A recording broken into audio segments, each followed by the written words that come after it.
China depressed, US of carry a killer that can sink aircraft carrier China's from long distance.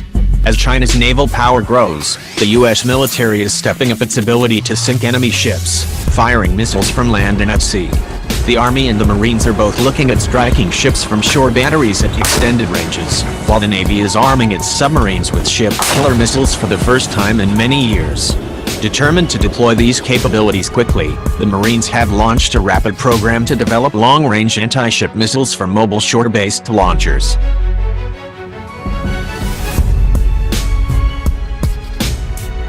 The Marine Corps has been looking for a shore-based capability to meet US Indo-Pacific Command's demands, a Lockheed Martin representative told Breaking Defense at the Service Navy Association conference in Washington, D.C.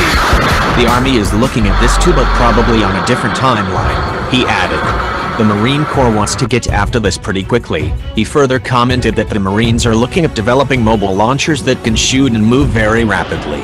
The Marines experimented with strikes against land targets using ship-based high-mobility artillery rocket systems, HIMARS, aboard the U.S. Navy amphibious assault ship USS Essex in October 2017. At that time, military leaders were discussing bringing this capability to bear against enemy combatants at sea.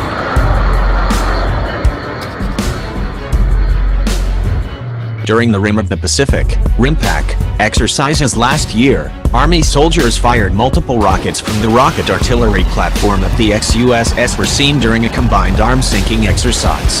The Army is reportedly preparing to carry out another missile test, one in which MGM-140 Army Tactical Missile System missiles will be fired from HIMARS launchers in Okinawa. The Chinese Navy regularly sails ships, including its flagship aircraft carrier, through nearby waters. During the sinking exercise last summer, General Robert Brown, the commander of US Army Pacific at Fort Shafter in Hawaii, suggested that ground forces could use these capabilities to establish unsinkable aircraft carriers to facilitate US Navy and Air Force operations.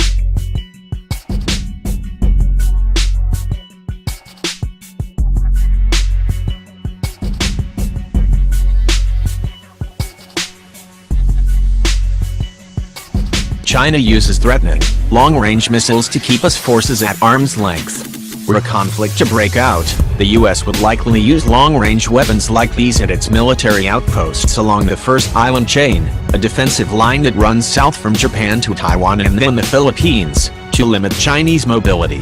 The Navy is reportedly arming its attack submarines with upgraded versions of the Harpoon anti-ship missile, according to Breaking Defense.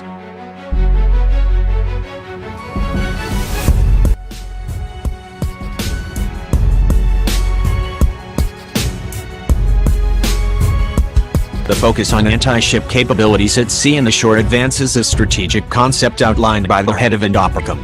As naval forces drive our enemies into the littorals, Army forces can strike them.